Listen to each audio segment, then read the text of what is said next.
తాకట్టులో ఉన్న బంగారాన్ని విడిపించి ఆ రోజున మార్కెట్ ధర కట్టి మిగిలిన డబ్బును మీకు అందిస్తుంది కొమ్మూరి గోల్డ్.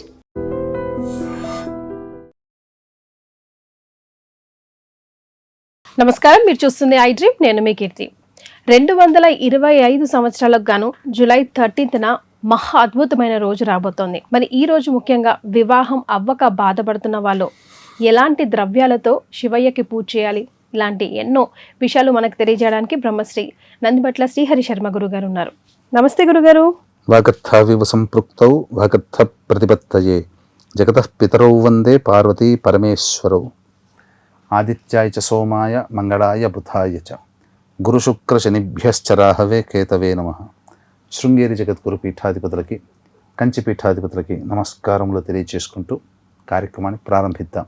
పరమ పవిత్రమైన రోజుగా జూలై 13న చెప్తున్నారు గురుగారు. మరి ఎంతో మంది మగపిల్లలు, ఆడపిల్లలు కూడా వివాహం అవ్వక రకరకాల బాధలతో ఉన్నారు. అంటే అసలు సెటిల్మెంట్ లేక పెళ్ళిళ్ళు అవ్వట్లేదు, అమ్మాయిలకి ఎన్నో కోరికల వల్ల పెళ్ళిళ్ళు అవ్వట్లేదు, తల్లిదండ్రులు అయితే నిజంగా బాధని ఎవరికీ చెప్పుకోలేమంటున్నారు. మరి అలాంటి వాళ్ళు ఈ రోజుని ఎలా సద్వినియోగం చేసుకోవాలి? ముందుగా వీక్షించేటువంటి ప్రేక్షకులు ఈ వీడియో ఆశాంతం వీక్షించే ప్రయత్నం చేయండి. ఎందుకనంటే ఇప్పుడు చెప్పుకోబోయేటువంటి అంశం వివరణ అంతా మనం తేలిగ్గా తీసుకున్నామా, లేదా ఈ వివరణ మనం పూర్తిగా వినలేకపోయామా, ఇటువంటి రోజు మాత్రం మళ్ళీ రాదు. 2053లో వస్తుంది, లేదా 2070లో వస్తుంది. కాబట్టి ఇది ఏంటి, దీనికి ఉన్న ప్రత్యేకత ఏంటి అని అంటే, ప్రధానంగానమ్మ శివుడికి జన్మ నక్షత్రం ఆరుద్ర, ఇష్టమైన వారము సోమవారము, అలాగే ఇష్టమైన తిథి కృష్ణపక్షము చతుర్దశి తిథి. ఈ మూడు కలిసి రావడం అనేటువంటిది చాలా రేర్గా వస్తుంది. నేను పరిశోధన చేసినప్పుడు 1885 సంవత్సరం నుంచి మొదలుకొని రాబోయే 2110 సంవత్సరం వరకు కూడా పరిశీలన చేస్తే కేవలం 9 సార్లు మాత్రమే ఇటువంటి రోజు వచ్చింది. దీన్ని మహాశైవాఖ్య యోగము అని అంటారు. కాబట్టి ఇటువంటి మహాపర్వదినము ఎంతటి విశిష్టమైనటువంటి మహిమ కలిగినటువంటిదంటే, 100 మహాశివరాత్రులలో మనం ఈశ్వరుని పూజిస్తే ఎంత పుణ్యమో, ఈ ఒక్క రోజున అర్చిస్తే అంతటి ఫలితము కలుగుతుందని మనకు చెప్పవచ్చు. ఎంతటి మహద్భాగ్యంగా. అంతేనమ్మా. అందుకంటే పరమేశ్వరుడు సదా సంతోషకరంగా ఈ రోజు ఉంటాడు.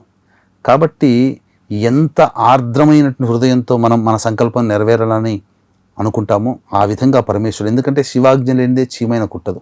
వాళ్ళ సంకల్పం, మీ సంకల్పం నెరవేరాలుంది కాబట్టే ఈ వీడియో చూస్తున్నారేమో, ఎవరికి ఎరుక, లేకపోతే అందరికీ ఈ వీడియో కంటపడదు. గురుగారు వాళ్ళ యొక్క కోరిక నెరవేరాలి, వాళ్ళ యొక్క సమస్య తీరాలి కాబట్టి ఈ వీడియో చూస్తున్నారు. మరి కాబట్టి ఇటువంటి రోజున ఏం చెయ్యాలి, ఎటువంటి విధానంగా ఈశ్వర అనుగ్రహాన్ని పొందే ప్రయత్నం ఎలా అనేటువంటిది, మగపిల్లలైనా ఆడపిల్లలైనా వాళ్ళ తల్లిదండ్రులైనా ఎవరు చేసుకోవాలి, ఎవరెవరు చేసుకోవాలి చెప్పండి. ఇప్పుడు చూసుకున్నట్లయితే చాలా మంది పెద్దల సంబంధాలు ఎన్ని తీసుకొచ్చినా పిల్లలు ఇప్పుడు చేసుకోమని అంటున్నారు. కొంతమంది పిల్లల వయసు దాటిపోతుంది కానీ పెళ్ళిళ్ళు కాక ఇబ్బంది పడుతూ ఉంటుంటారు. అసలు ఎన్ని ప్రయత్నాలు చేసినా చాలా సంబంధాలు వస్తుంటాయి. కొంతమందికి కన్ఫ్యూజన్ ఉంటుంది, ఇదా. కానీ ఆ ఆది దంపతులైన పార్వతీ పరమేశ్వరులే వాళ్ళ యొక్క కన్ఫ్యూజన్ని పక్కకు పెట్టి ఒక మంచి జీవిత భాగస్వామిని అందిస్తారు. ఒక్కడి వీక్షించేటువంటి ప్రేక్షకులు ఇక్కడ ఈ వీడియోలో నా మీద నమ్మకం అనేది కాకుండా ఆది దంపతులైన పార్వతీ పరమేశ్వరుల మీద నమ్మకం పెట్టుకోండి.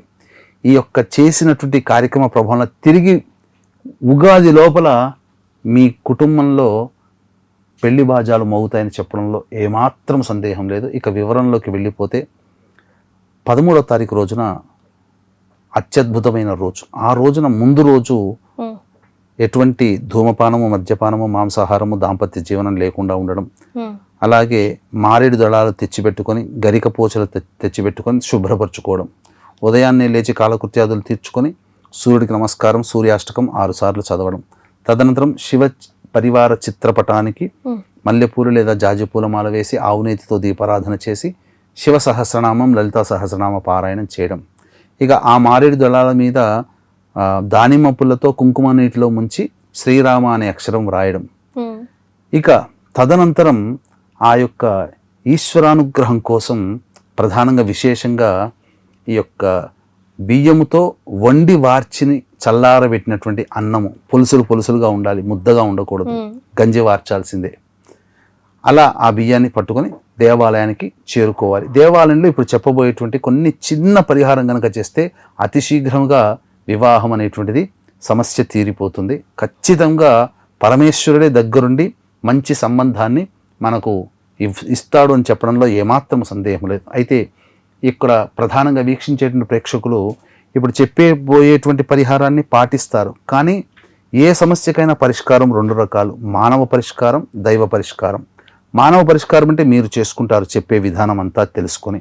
దైవ పరిష్కారం మంత్ర పరిహారంగా కావాలి కాబట్టి మన పీఠమాధ్వర్యంలో అరుణాచలంలో కానీ కాళహస్తి క్షేత్రంలో కానీ మీ జాతకరీత్యా కలుగు విద్య, వివాహ, ఉద్యోగ, దాంపత్య, అనారోగ్య సమస్యల నివారణకి, అలాగే మేష, మిథున, కర్కాటక, సింహ, కన్య, వృశ్చిక, ధనస్సు, కుంభ, మీన రాశిలో జన్మించిన వారికి శని దోష నివారణకి ప్రస్తుతం మార్చి నుంచి ఇప్పటి వరకు కూడా ఈ రోజు వరకు కూడా కాలసర్పదోషం ఉంది. కాబట్టి కాలసర్పదోషంలో జన్మించిన వాళ్ళు, అంతకుముందు కాలసర్పదోషంలో జన్మించిన వాళ్ళకి దోష నివారణార్థమే రాహుకేతు పూజలు, హోమాలు. ఇక బయట గనక చూసుకున్నట్లయితే ఆన్లైన్లో 1 లేదా 2 పూజలు చేస్తారు. కానీ మన పీఠం ఆధ్వర్యంలో దాదాపు 21 రకాల హోమాది కార్యక్రమాలు ఆ రోజున జరిపించడం జరుగుతుంది. గురువు కూడా కర్కాటక రాశిలో ఉన్నాడు కాబట్టి మేష, వృషభ, కర్కాటక, సింహ, ధనస్సు, కుంభరాశిలో జన్మించిన వారికి గురుదోష నివారణ పూజలు, మరీ ముఖ్యంగా నవగ్రహాల యొక్క అనుగ్రహం కావాలి కాబట్టి సంపూర్ణ నవగ్రహ పాశుపత హోమం కూడా జరిపించడం జరుగుతుంది. కరుంగలి మాల ఇస్తారు. అవకాశం ఉన్నటువంటి వాళ్ళు ఈ వీడియో చూడగానే నమోదు చేసుకునే ప్రయత్నం చేయండి. ఎందుకంటే కేవలం 54 మందికి మాత్రమే అవకాశం.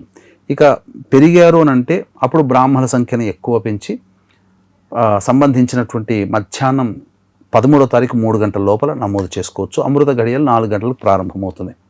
ఇక వివాహ సంబంధముగా ఎటువంటి ద్రవ్యాలు ముఖ్యంగానంటే ఈ చెప్పబడినటువంటి మారేడు దళాలు, గరికపోచలు, వండి వార్చి చల్లార్చిన అన్నము తీసుకుని వెళ్ళి, అలాగే మిశ్రీ, నవోద్గడ్డ లేదా కలకండ అంటారు, వాటిని పొడి చేసి ఆ పొడిని తీసుకొని పోవాలి. తదనంతరం ఎర్రగన్నేరు, మల్లెపూలు కూడా తీసుకొని పోవాలి. తర్వాత దేవాలయానికి చేరుకోగానే ముందుగా కుడికాళ్ళు, తర్వాత ఎడమకాలు, కాళ్ళు కడుక్కొని 3 సార్లు బుక్కిలించి ఉమ్మేసి గాయత్రి మంత్రం చదువుతూ నవగ్రహాల చుట్టూ శివాయ నమః అంటూ 27 ప్రదక్షిణలు చేసి తదనంతరం శుక్ర భగవానుడికి అర్చన చేయాలి, గురువుకి అర్చన చేయాలి, గురుగ్రహానికి. తర్వాత ఆయనకు సంబంధించినటువంటి గణపతి దగ్గరికి వచ్చి గణపతియే నమః, గణాధిపాయ నమః అనుకుంటూ 11 గరికపోచలు పెట్టాలి 11 సార్లు. నంది దగ్గరికి వచ్చి నంది చెవిలో నా యొక్క కుమారుడు లేదా కుమార్తె వివాహ సంకల్పం లేదా నా వివాహం సంకల్పం కోసం నేను ఈరోజు పూజ చేసుకుంటున్నాను, నా సంకల్పం అతి శీఘ్రంగా నెరవేరాలని పరమేశ్వరుడికి నా బదులుగా నీవు చెప్పు నందీశ్వర అని చెప్పి, తర్వాత గర్భాలయానికి వెళ్ళి స్వామిని దర్శించుకోవడం, సుబ్రహ్మణ్య స్వామి అమ్మవారిని దర్శించుకోవడం. బ్రాహ్మణులు ఈ అర్చక స్వాముల వారు అవకాశం ఇస్తే గర్భాలయంలో చేసుకోవచ్చు, లేదా బాహ్యాలయం ఇప్పుడు పెడుతున్నారు, బయట కూడా శివలింగం ఉంటుంది. ఆ శివలింగానికి వెంట తెచ్చుకున్నటువంటి మిశ్రీ పొడి ఉంటుంది కదా, అది నీటిలో వేసి ఆ నీటితో ఈశ్వరునికి అభిషేకము.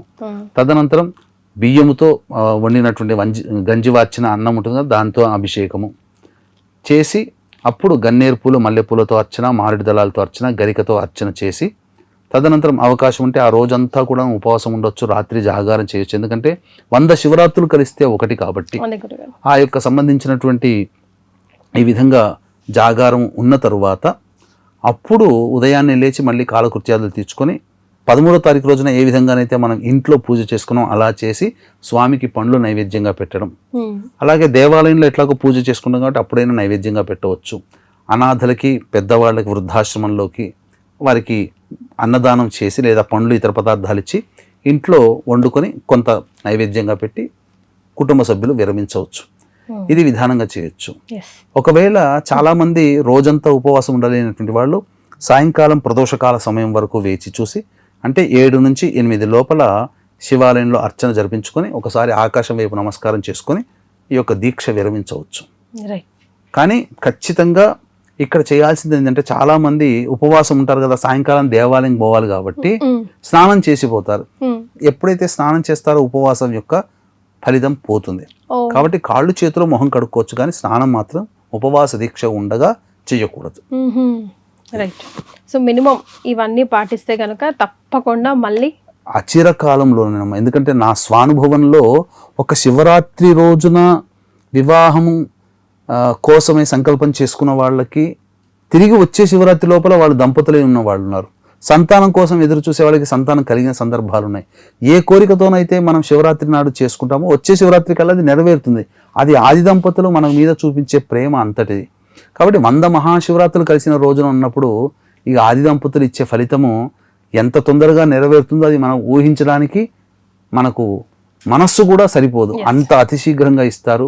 అవకాశం ఉంటే ఎలాగో జూలై 13వ తేదీన అరుణాచలంలో కానీ శ్రీకాళహస్తి క్షేత్రంలో కానీ మీ సంకల్పం నెరవేరడం కోసం జరిగే సర్వదోష నివారణ పూజల హోమాల్లో మీ గోత్రనామాదులు 13 మధ్యాహ్నం 3 గంటల లోపల నమోదు చేసుకోవచ్చు. రైట్. చాలా సంతోషం గురుగారు, ధన్యవాదాలు. సర్వం Shri Umamaheshwara పరబ్రహ్మార్పణమస్తు. And for more videos, Please subscribe to iDream. Please subscribe to iDream. Please subscribe iDream. And please subscribe to iDream. For more videos, subscribe to iDream. please like, share and subscribe to the channel. Congratulations, iDream. Subscribe to iDream. Subscribe to iDream. So subscribe to iDream Media.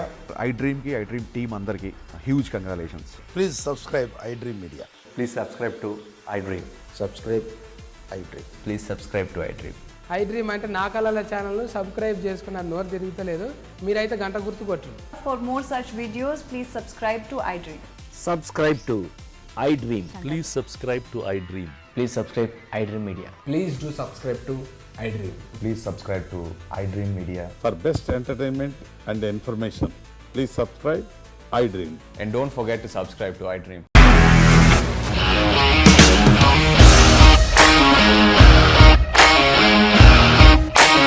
ఇండస్ట్రీలో commitment issues వస్తే నీకు కూడా వచ్చినట్టు morning తీసుకెళ్ళాలంటే కొట్టి పడేస్తారు.